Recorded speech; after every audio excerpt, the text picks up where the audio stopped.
changing your little task on your time clock 6 times a day, sure, maybe you waste 5 minutes of your day, but that is some of the most valuable 5 minutes you can spend if it ensures that all of the information we have is accurate. Time wasters, as people thought of it as first, is actually some of the highest value add steps you can take to make sure what you're doing can translate all the way through the process, to have accurate information and make sure you get it right now so that you can look back at it and rely on it to make sure you do it right the next time too.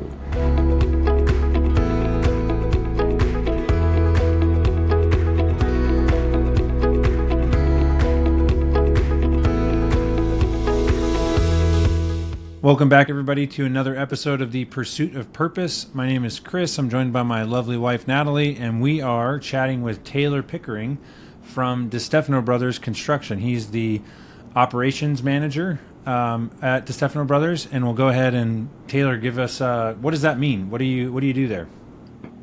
So yeah, it's a little bit of everything. Oversee the design team. We do design build as well as concrete coatings. So I'll work with the design team directly. I'll help work with the project management team as well to develop those construction projects. And then I'll work with Liz, our general manager of the concrete coatings division, just helping really oversee finance and tie everything together and make sure everyone's kind of working as a cohesive unit. Awesome. What's your background that led you there? That seems like you're doing a lot of different tasks and wearing a lot of hats. So I'm curious where all those skills came from. It's a strange mix. I'll try and give you the quick full story, but I actually originally studied biology. Of course, ended up right because I thought I wanted to do medicine. Decided that's not for me, but I ended up working in a lab after college. Realized, well, that's not for me. But while I was there, I got into management and realized I liked that aspect of what I was doing. So that led me to go back to school. I got another bachelor's in economics, and then I followed up getting my MBA after that. And that really kicked off management and process and stuff like that. Was kind of how I like to think I'm mixing, science and business in the best way possible. I always approach business like a scientist. I can't get away from it. Ooh, I love that. I have worked in healthcare for a number of years. So what does that mean to you when you say you approach business from a perspective of science? I always love the formality, the process, the nitty-gritty details that you have to follow of some of the scientific SOPs. I think there's a lot of structure that can help in the business world. And just having, math and some of the applied theory that you can take to some of, the financial analysis of what you're trying to do. Just having a little bit of mix of skills to look at it through different lenses. I always like the approach. I'm assuming also documentation, because if you can't repeat something in science, then it's not really of value. And I assume that that's a lot of those SOPs is you're just thinking, how can we make this repeatable so it can be improved upon, right? If you never do the same thing twice, you can never improve upon it. Mm-hmm.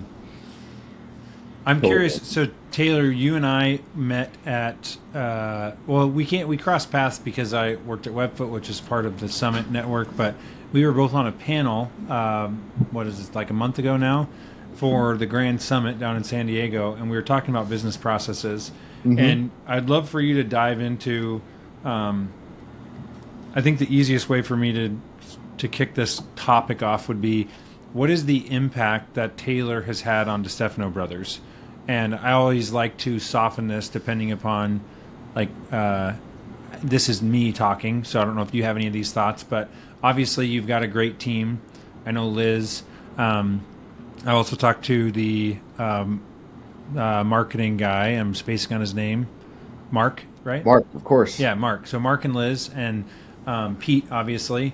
So I want to make sure that I want you to know that whatever you say, we're acknowledging the involvement of others. It's Oh, of not course. Taylor runs the business, but when we're going into you being there, has it positively impacted DeStefano Brothers? What would you say your lens is on the place where you add a lot of value when it comes to business processes? I think one of the biggest impacts was probably on the financial side. It certainly ties into process and tracking and software systems and all of that. But when those things weren't in place, what the company was really lacking was kind of the information and insight to its own financial health. Things, if you don't know what you don't know, you might think you're doing really well and you're not. And some of the information of how we were looking at construction projects was just poor. A lot of things were missing, misallocated, and so projects maybe you thought you were doing well and making money on were actually losers, and not even missing profit you had hoped to make, but actually spending your own money to work on To clients' do it, yeah. homes. And that can go really sideways really quick in the world of construction where it's tens of thousands of dollars. So it was one of the things I started with when I first came there was trying to get their software program running to where we could get everyone on the same page using the same tool, looking at cost information the same way to ensure that we weren't missing anything, that we had consistent um, labor cost and markups. And again, it comes back to that repeatability aspect. There was so much variability that there was just a lot of confusion, and then trying to sift through problem solving became ever more difficult when almost any scenario became a one-off or special scenario. There was just a lack of consistency across the board. So getting I'd be that curious. going. Do you have? Sorry to interrupt you, but Sure. I love getting tangible, like really detail on like, and it doesn't need. Obviously, there's probably dozens of these things, but when you say like when you don't know what you don't know, you can miss a lot of stuff. What was? Give me like one concrete example of we didn't know X, and because of that, this was happening. And maybe one other context question more broadly is what size and revenue was the business when you joined? Yeah, so when I started, we were about 30 to 32 people, depending on full-time, part-time, and we were about a $6 million company. This year, we're at 75 people and projected to do over 18 million. So we have seen Yeah. quite a bit of growth Wow. in less than 4 years. I haven't even been there 4 years now. So that's what I think is interesting for people listening to this. So Taylor is going to describe, and this is what my hope is, a particular issue that a $6 million or construction company did not have data on, or possibly Mhm. incorrect data, which can be even more dangerous than not having data. Job costing. It all came down to job costing, which is tough in construction with remodeling. No two homes are the same, no two clients are alike. And what you try and do is have some sort of standard, see if it's working, and maybe tweak some of those costs. Or okay, we went over on labor, let's see if we can fix that on the next job. But if the first one you do per se is wrong, and then you keep repeating that, you're just continuing to missell and maybe lose money. And that's essentially what was happening. We were missing why and where we were going wrong, how we were or weren't making money, what we're doing. And given the lag time on construction jobs, it could take 3 months to develop it and 6 months to do it. So you could have 9 more months of mis-selling jobs to where you think you're going to make money and you're actually barely treading water or potentially not making anything at all, um, which can happen in the midst of growth because you're getting those incoming sales, so it feels like revenue's coming in, but then as the jobs get worked through, the money's going out the door faster than you're bringing it in because you've kind of missold how things were happening. So getting a real grip on what are these things costing us? What should we be charging based on the real costs, not what we thought was going to happen? That was where we were really missing that information. We had no way to tie our actual results back to where did we come from, or the particular factors that went into it. So once we corrected that path, we saw a much more profitable way to move forward, and stability amongst the team too. Once they had a consistent way to proceed through the development and construction process, you don't have little teams of people doing things a little bit differently that also make it harder to bring that back together and see how you're doing. So one thing that strikes me with what you're sharing about those not even 4 years, right, that you've been there, 2+ of those were very heavily impacted by COVID. And I know in construction there was kind of this wide array of how that impacted people. So maybe your concrete coatings division was doing great because you have pretty quick turnaround. You have a lot of people spending time at home and wanting to make these updates. But then also your cost of materials on the, those 9-month projects is fluctuating massively. So you're making assumptions about how much this is going to cost 9 months later. It's a completely different cost. Mm-hmm. How do you guys feel like you weathered that storm through the just massive shift in cost of materials to still end up being profitable? It was not easy. And we actually, coming out of that, restructured our contracts to where we had to start to include those escalation clauses. Yes. Because we're trying to be honest and bid honest work, but we can't control that 2 months after we put those numbers out there, those prices went up 40%. And we can't sign the contract, going into that to just lose money because times have changed. So we had to really come right out with it with our clients and just acknowledge the atmosphere that the whole world was going through, and rework the structure of how we were putting together those numbers and deals to make sure that just everyone was on the same page. My follow-up question to that then is, how do you guys maintain the reputation of customer care and quality and all of that? Because I know in general the public was thinking we're being gouged in the construction market right now. How do you maintain that rapport and that really great reputation in your community and say your prices might go up 40%? It's not easy, right? And no one wants to be on the side of the conversation sharing that news. I would say the only fortunate thing was that it was so widespread and everyone was so aware. It didn't, we weren't the company doing it. It was quite obviously outside our control. So, not that it made it better for anyone, but it was kind of happening to everyone all at the same time. And we just try to be as transparent as we can, and bring our clients into that conversation so they know, hey, we're doing the best we can. We're trying to shop around, but everybody's numbers are going up, and this is what it is.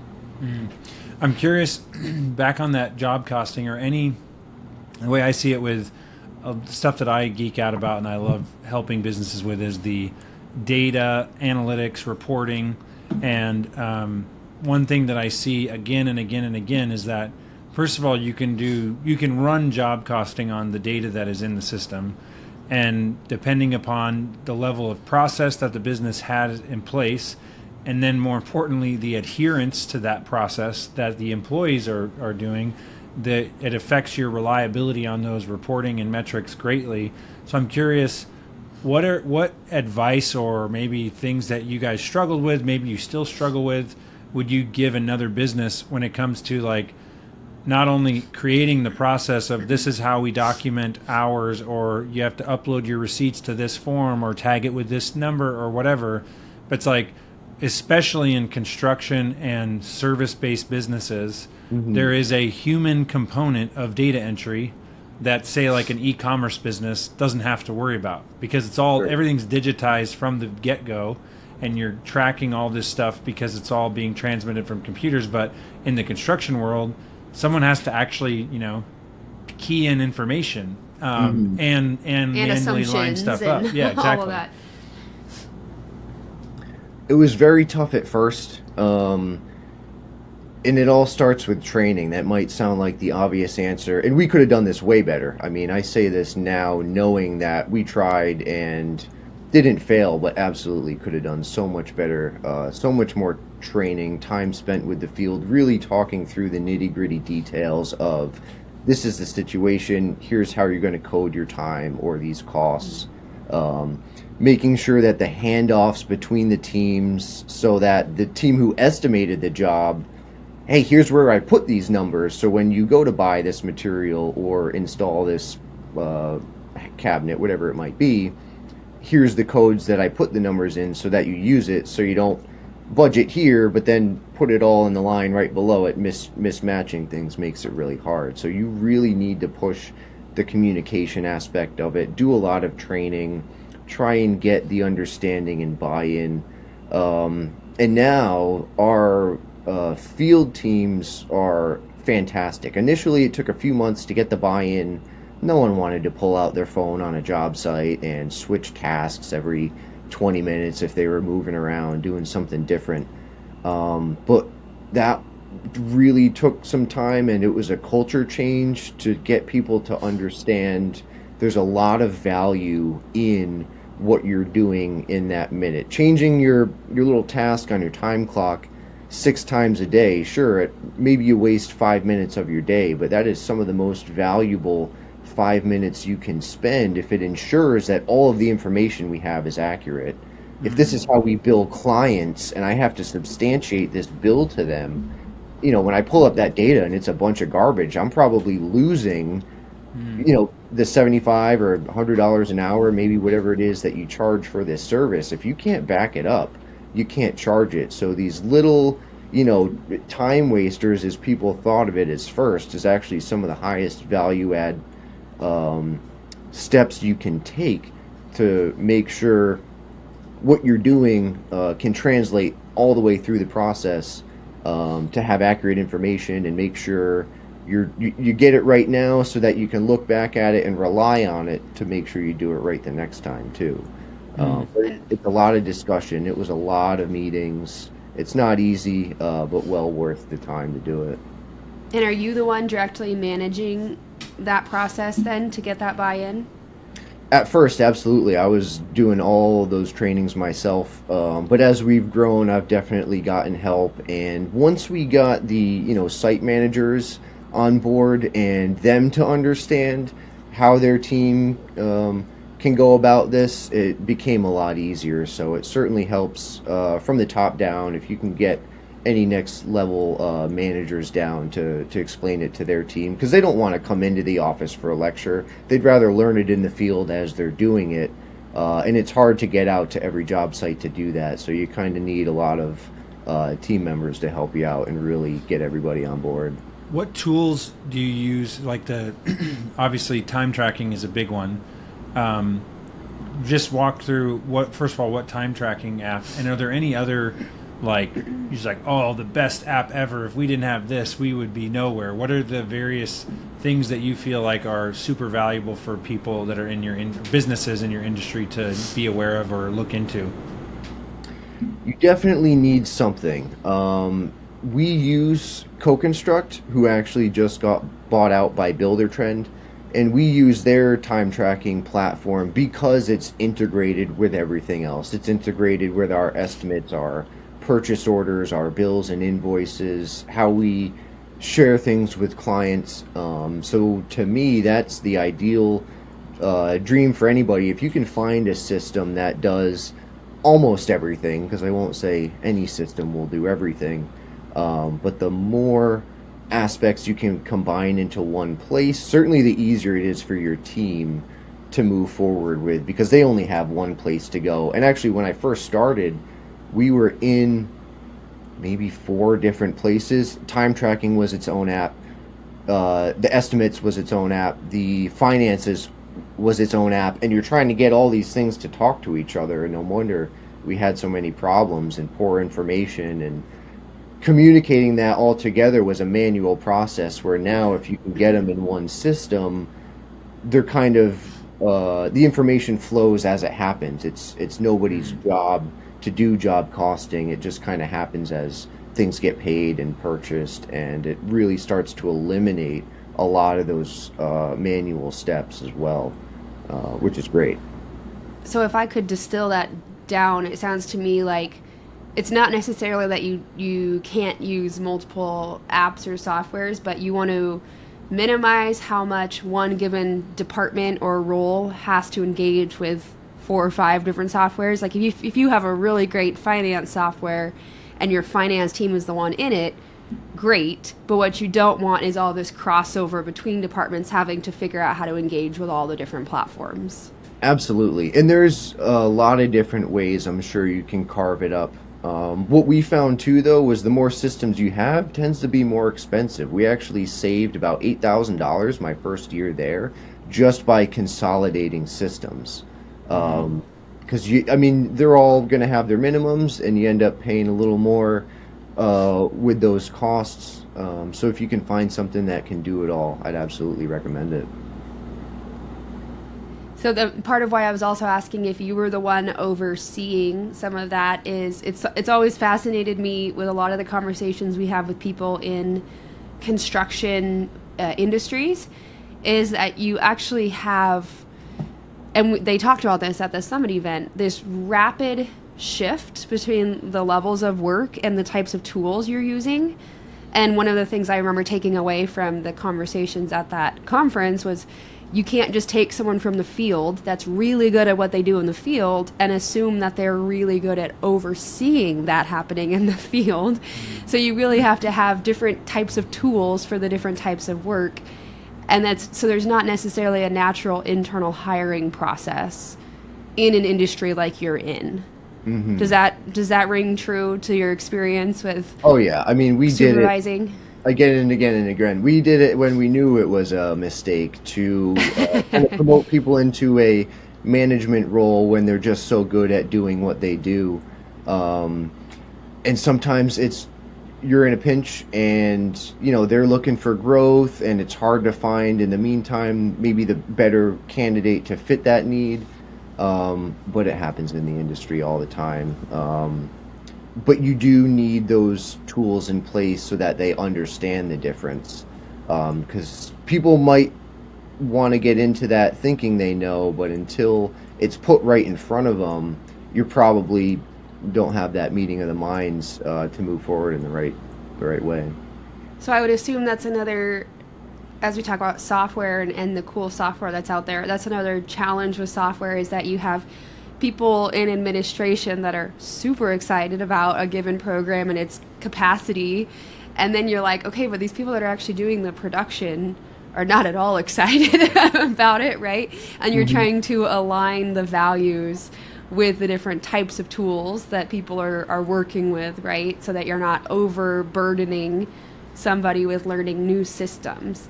How do you balance that, knowing that systems and processes, not just software, but systems and processes are so critical to a successful, profitable business, and at the same time that's not necessarily the language that some of your production people are going to be speaking?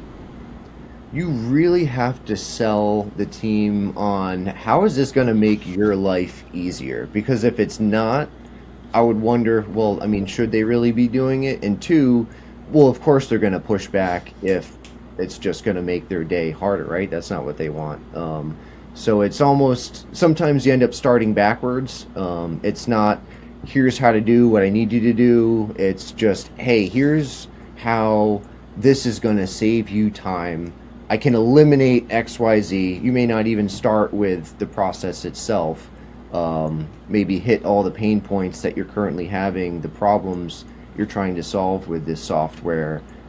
Gets people a little more excited about what's to come. I can't promise our field guys will be excited for the time they have to spend on the iPad, but got them to recognize the value, and they start to come along once it gets easier for them. One thing, and I can't remember what software it was, but it might have been Smartsheets, or maybe it was implementing CoConstruct. What was the software app that you were involved in the implementation or migration from one to another? What tool was that? The initial rollout of co-construct, absolutely. And then right now we're in the midst of migrating to Builder Trend, who bought them out, I believe it was last year. So they're, sunsetting co-construct at a certain point, and we'll be moving over to their new platform. And so my question is that, I mean, something that I'm fascinated by is the migration from one application to another, especially when I think you said there was 35 people or something in the business. Now there's 70 something. My thought is the plan to execute a software migration flawlessly, or at least as smoothly as possible, because there's always hiccups and whatnot. What advice or what did you learn from the implementation of co-construct? I think you said training, but is there any other things from like a planning standpoint for businesses that are like, we're debating switching over our project management software or our CRM system or things like that? What are the cautionary tales, or like, I think I love the painful stories the most because they're specific. I don't know if you have a specific example of like, we didn't do this and here's what happened and it cost us X amount of time or whatever, or just general tips and tricks on if you were to do it again, what would you do differently? Yeah, and it definitely starts with the critical path. Like when we had to roll out co-construct, it just had to happen. Even if we wanted more time for training, I don't really think that was a possibility, given that we were having so many potential financial issues by not having that system. We just had to hit the ground running and get that out there before we continued to miss-sell jobs. Now we're in the position to where we don't have an endless timeline, but we don't have to force this migration to Builder Trend by any certain given hard date. So I'm very excited with this approach that we can take our time, we can do this training, we can do a little bit of testing.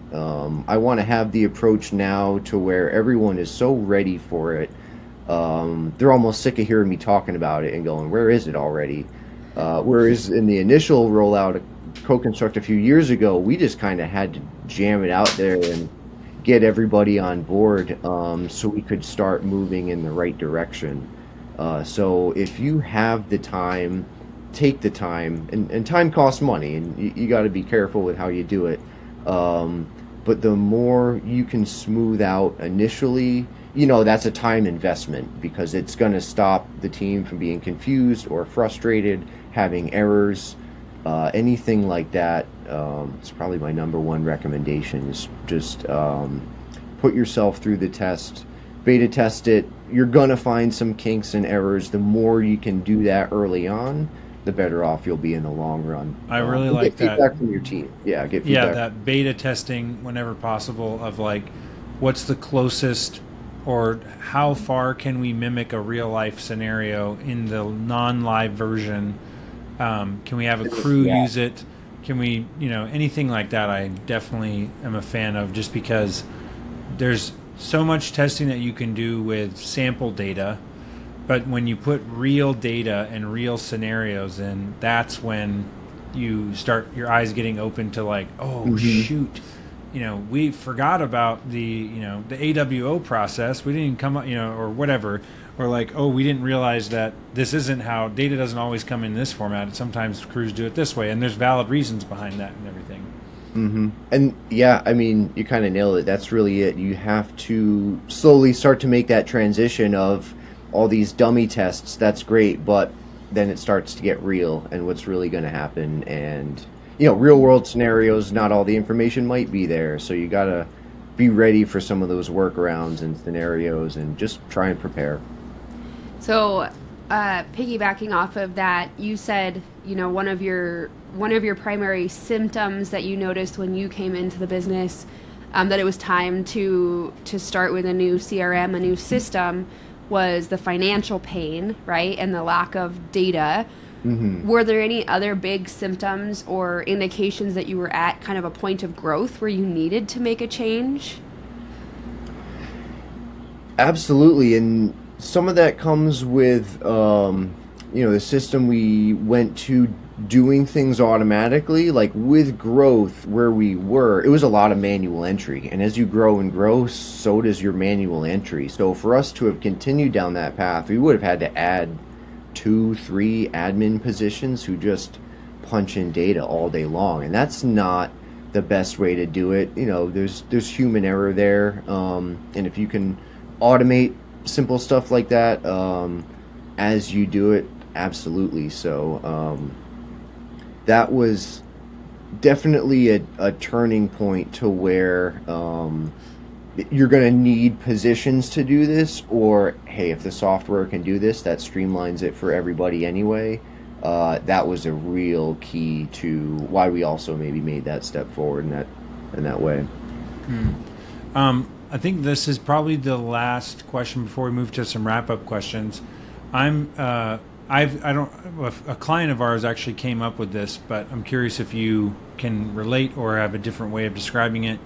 But I'm calling it automation fatigue or process fatigue, and I would say that it's a real thing that people. It's hard to account for, especially if you've never done a migration or changed processes drastically on people.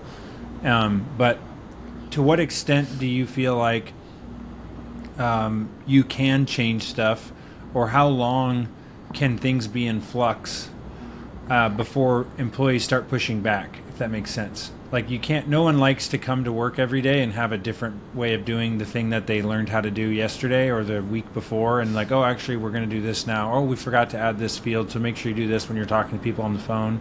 Like, oh, we actually don't clock into this app anymore, we're going to clock into this app.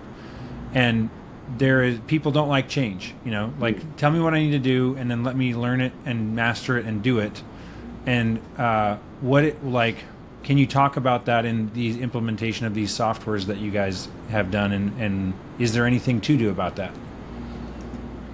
It's very true. The burnout is real, and it might be arbitrary, but I'd say you kind of get like 3 chances. There's always going to be the rollout, then there'll be some tweaks, and then you kind of hope with that third time maybe it's the final update or change with anything like that. After maybe that third iteration is when you start to get the eye rolls or some deep sighs and pushback, and people are just like, all right, well, I had it, and then you changed it twice more. Like, can I even rely on what you're telling me for the 4th time? And so you want to try and stagger it over time. Or what we kind of did with our initial rollout of co-construct, with it being such a large and complex system, was a little bit modular. We didn't try and do everything all at once. Little bits and pieces, the most critical aspects to start, and then work it all out kind of as it came. So there's a little bit of, you can give people information overload too, as well as like too much process update and change to where they start to feel like they can't rely on what you told them because it's just going to change again. And hopefully, if you're being diligent about the setup and rollout, you don't have to do it too much anyway. If you're changing things too many times too often, it's maybe a signal that some more diligence should have been done up front before you involved the 75 people we have now. And I certainly try and take that approach now of let's work out these kinks. We'll do a little beta test with 5 people and get some feedback before I got 75 people complaining about maybe an issue that could have been solved or something like that. I love that. Yeah, it's a great rule of thumb. Or take your most tech savvy and then work down to the least tech savvy. Yeah, so that you really see, okay, is this a training issue or is this a process issue? I also, the other thing I would add is that, and tell me if you agree with this, but by doing a small group and then expanding it, people are willing to go through maybe, I'll say, more than 3 iterations, as long as they understand the context of what it is you're suggesting, or how and what way, or what we're trying to work out. And what I mean by that is, if I'm going to go to, crew leader A and his team of 4 people, let's say, and bring them all into the room and be like, all right, we're looking at swapping over this system. We've done work. We've worked with consultants. We've got a plan. We know we're not thinking of everything, and we are asking you guys if you're willing to kind of be the guinea pigs before so we're going to make your life hard, and we're acknowledging that, and this isn't going to be fun, and we're going to iterate, and there's going to be mistakes, but you guys are kind of going to be, the champions that are going to make it easier for everybody else. And presenting it in that way and genuinely giving them a choice. Like it might be kind of like an obligatory question that they have to say yes to, but there is a legitimate thing that the crew leader could say, I don't want to, I got too much stress at home right now. I don't need this on top of it. Be like, okay, we'll go to the next team. We just need a team to volunteer to help us make this a smooth process for the company. I think that goes a long way too, just because you set expectations and now you're telling them this is not fully baked. We're working through bugs. There's going to be issues. You're going to have to double work and, go back and edit and stuff. But we're trying to eliminate that for the company.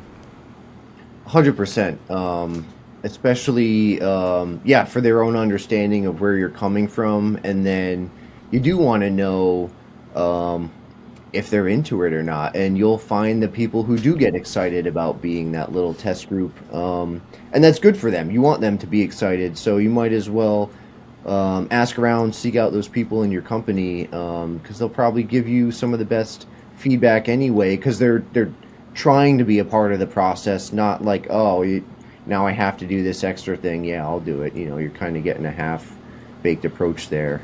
So you want to... Not the guy that's retiring next month. That's like, I've got no long-term investment in how this goes. Right. Yes. And they're out there. We did a little bit of that, and we found the people who, they're really excited now to be a part of this builder trend migration in our sake, because they see, I can be a part of this. I can help shape what this turns into to make everyone's lives easier, and they get excited about that. Totally. I'm going to wrap up for some... Yeah, go ahead. Okay. Chris gave you a heads up, but one thing we always like to ask is what your top 3 book recommendations are. Yeah, this is tough for me. I would say some of my favorites, they're a little dry.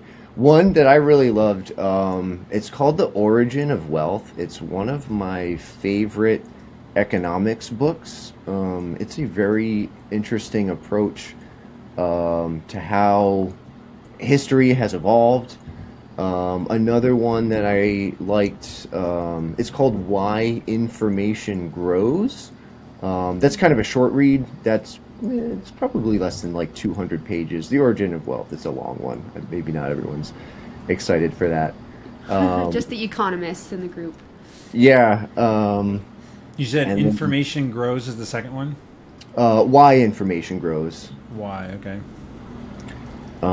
What's your one sentence explanation of that book? It is just a really cool way of the little title cover. It's something from atoms to macroeconomics or something, but it just the scale of how things from the micro level just kind of piece together, which is, for me, in my position, I love trying to make the nitty-gritty details of being in the weeds fit the overarching umbrella of being an operations manager, trying to be at the high level and make sure it's distilling down and everything from, the ground level is working its way back up through the system. So it's not the answer to that, but it's kind of that approach of hey, everything is related. You might be able to zoom in a little more or zoom out a little more, but your micro steps are what create, the aggregation that you see if you're looking at a high level. And then, a third book, I kind of forgot. I lost my train of thought. I'll go with a fun one though. Fear and Loathing is definitely my favorite. Just one that I've read a million times over. Fear and Loathing. I have not heard of that. Tell me briefly about it. Hunter S. Thompson, Fear and Loathing in Las Vegas. It's a great one. Similar to the movie, but it's just a fun read. I was going to say that sounded like I've heard that. I definitely wouldn't have read it, but I think I've heard the movie before. Is the movie title? Okay. Yeah. Excellent. So then, tell us right into the last question. What is your favorite movie? I have a bunch, but I always come back to this one because it's such a classic. I would say Blazing Saddles. I find it Oh. such an iconic timepiece, and it's got all the art elements to a film versus a movie, and it's I love satire, I love comedy, and it's about as brutal as it gets from those angles. So. That's awesome. Fantastic. And if people wanted to get a hold of you or ask you, questions about your experience, what would be the best way to do that? Email, LinkedIn, what do you think? Either or, you can find me on LinkedIn, or feel free to email me just at taylor at dbcri.com. By any means, I'll try and help wherever I can. Awesome. Well, thanks so much, Taylor. Appreciate it. And thanks for sharing your experience and whatnot. And hopefully people found value, and feel free to reach out to Taylor. But we'll see you all next time. I hope so too. Thanks for having me. It's been great. Thank you for your attention and listening to this episode of The Pursuit of Purpose. Your feedback and comments mean the world to me. If you liked what you heard, please take a second, leave me a 5-star review on iTunes. If you've got suggestions for future episodes or just want to say hi, shoot me an email at chris@chriskiefer.com. Don't forget, I make it a point to include all the links to the books, movies, and resources mentioned on this episode in the show notes. You can see those directly below in the description or on my website, chriskiefer.com. Thanks so much, guys.